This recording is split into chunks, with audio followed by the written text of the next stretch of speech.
and welcome to Trinity Episode 3. We're back in the studio after quarantine to film one last episode of Season 1. And we've got a lot to get to, so let's get started.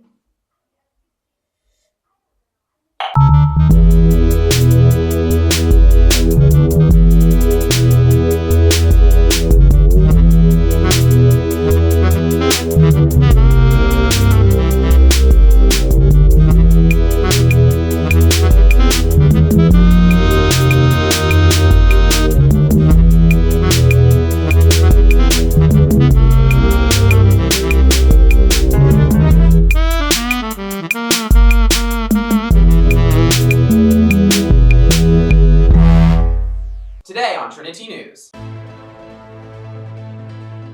Noctua Poetica results are in. That's right, and congratulations to all our winners, and especially to our Poet Laureate. The announcement video will be linked in the description below. After a while at home, things are finally looking up. However, this past school year has been chaotic, to say the least. Here to demonstrate that for us is Nathan Graves. 2020 has been pretty great so far. We've had a couple of things happen. For example, we started the year with coming back to school. Then there was Australia, which was on fire for a lot of this year. Oh, I almost forgot. We did start this year with a bang, almost literally. World War III almost happened. Very disappointed it didn't. Also, entertainment isn't happening this year. All sports canceled, no more, except for mini golf. On the bright side, Maxwell did win the House Cup because we're the best. And yeah, I think that's it for the year. I think that's all the bad things. Wait, no. There's some bug going around. Coronavirus, I think it's called. I don't know. Hope I don't get it. Thank you, Nathan. Also, we'd like to say congratulations to the seniors for all the hard work that you've put in over the years. Well, that's it for Trinity News, and we'll be back right after a short break.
Welcome back! Usually, this is where we would have something intellectual. But unfortunately, the person that we have scheduled for this episode decided to move to another country. She moved to Belgium, right? It's Belleville, y'all!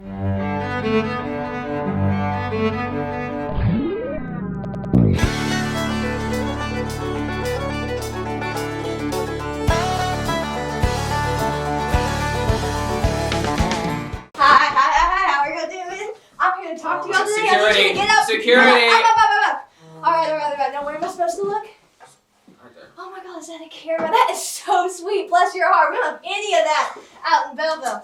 Okay, I got a lot to talk to y'all about today. Brought on my books. We begin. Hi, my name is Morgan Hesters. Some of y'all might remember me from my wild days back at TCS. No one cares. But now, I've moved on to greener pastures. Literally, I live in the small agricultural town now. This year, I was on my chapter's quiz team, and I placed first in my district and third in my area. And I got this fancy little pin. Is this which just a means segment where now- we talk about you? Which means now, No. I am qualified to tell y'all a bunch of random information about ag and FFA. I'm gonna need you to put this on. It says Belleville FFA, gotta rep the brand. All right. Let's see. Bless your heart, put it on. Okay, so there are so many different breeds of cattle. In fact, I brought some printed out photos to share. Most breeds of cattle can be separated out. I think we should put these up on the wall. The Chick-fil-A cow was marketed as being a beef cow that's trying not to be eaten. However, Holstein cows are dairy cows. Therefore, Chick-fil-A's entire marketing scheme is a lie. No way. Thank you, I'll put these up. No, why are we giving this to her? David, right? Yes. Okay, great. Bless Unfortunately. your heart. I'm gonna tell you 3 facts about an animal, and you tell me what you think it is. Okay, let's go. More I got intelligent than a dog, can run an under 6-minute mile, and is an omnivore. this. A kangaroo. It is a pig! Male pigs are actually called boars, but they sure aren't boring. That one just kills him over in Belleville. Female sheep are called ewes, which you might find very interesting. The largest turkey ever weighed 86 pounds, which is the size of an average third grader. Terrifying, right? It's like your size. That's about all I have to say today. Wait, I have a little bit of a parting gift for you. I got you a hat Oh, thank you. for a Beer Navasota Veterinary Clinic for all your veterinary needs, and I have an FFA handbook for you. Oh. Very fun. You should read up on that. You guys can keep my books. This is honestly kind of cool. I know, right? You can read all about these. Now I have to go. It is time to go feed the cows. I gotta check up on them. I'm showing in the county fair this year. It is a very, very, very big deal. Thank you. It was lovely. Bye. Bye now, y'all.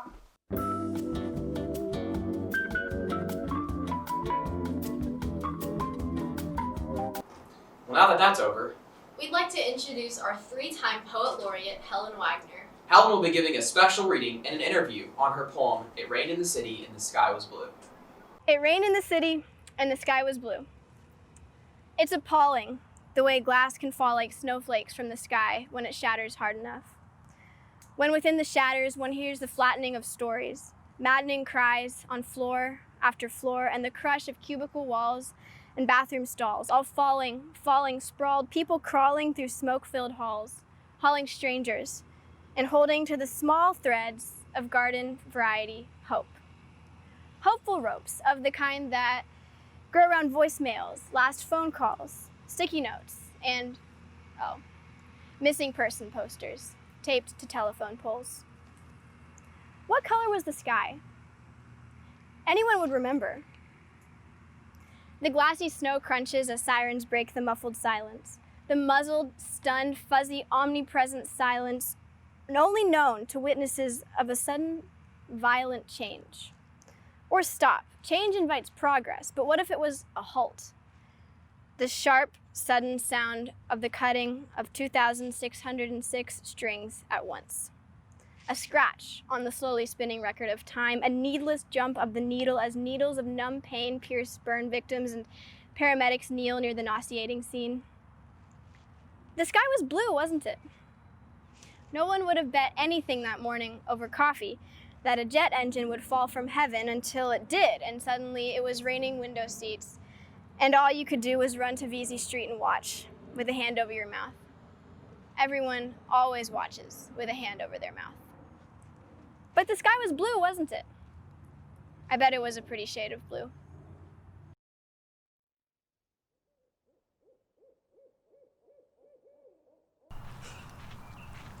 What inspired you to write this poem? So over Christmas break, my family went to New York and we visited the 9/11 Memorial Museum, and it really made me think a lot more about 9/11, which I hadn't as much. People learn about it in history class, but the reality of it didn't really strike me until we spent like an entire afternoon at the museum. So I was inspired by that. What part of the museum inspired you the most? Well, there were a lot of parts. So the part about people watching with their hands over their mouth that I read about in the poem, there was an exhibit and it just showed photos of people watching the planes hit the buildings, and it was just like photo after photo. There were like 2 big screens with slideshows, and almost all of them, people were just watching like with their hands over their mouths and in complete shock. It was interesting to see that everybody sort of had the same exact physical reaction to it. But the main part that inspired me about the sky being blue, there was this big mosaic on a huge wall in the museum, and it had a quote from Virgil on it, and it said, "No day shall erase you from the memory of time," and written in giant letters across the wall. And then all around it, it looked like just a blue mosaic with a bunch of different shades of blue. But when I looked closer, I found out that each square of the mosaic was a piece of paper where an artist had tried to recreate the color of the sky on the morning the planes hit. And it seemed like such a trivial detail and such an unimportant thing, but they had an entire wall dedicated to it, and it was one of the most beautiful parts of the museum. So I thought it would be interesting to add that to my poem. What point are you trying to get across with this poem? I think the main thing that I want people to take away when they read it or hear it is a more real sense of what happened and how it felt at 9/11. And obviously I wasn't even alive when it happened. I wasn't there. I didn't see it. But the experience that I had at the 9/11 museum was so real and vivid and detailed. It felt much more like I had experienced something like it, and I could feel the pain of the victims and the people involved. So I think that's the same thing that I want to get across with the poem, to get them to understand the reality of it. It wasn't just something that happened in history. People have been affected by it, and people remember it, and it cost a lot of lives. So, Thank you. Thank you, Helen, and congratulations again to everyone whose poems made it into Noxtro Poetica. That's right. And while we know this year has been hard on us, it's also been really hard on the teachers. They've had to adapt and connect with us in a way they've never had to before. So we wanted to express our gratitude for their diligence and dedication. To do this, we asked students to send in videos thanking their teachers for all their hard work. Check it out.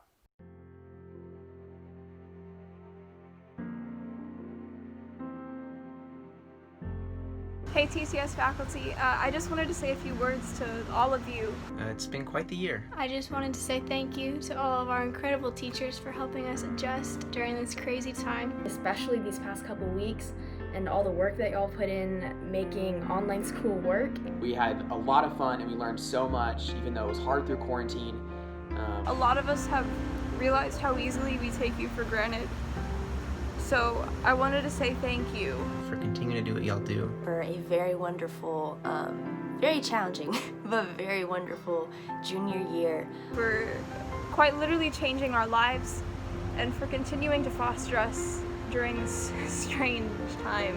I'm so grateful of all of the attention and the help they've been giving us this quarantine. I'm really glad we have teachers who care so much about us. Thank you to all the teachers who have reached out to us personally and really tried to continue connecting with us during this crazy time. Thank you for always showing us love and for hosting Bible studies and just being an amazing teacher. Thank you, teachers, for all you've done for us this year, before and during Corona. And also thank you to the Scholls for hosting Bible study and feeding us amazing food and having great conversations with us. Y'all are the best. Thank you so much. Thank you. Thank you, teachers. Thank you. Thank you, teachers. Thank you. Thank you. Thank you. Thank you. Thank you. Thank you, teachers. Thank you. Thank you. Thank you, teachers. Thank you. Thank you guys so much. Love you guys.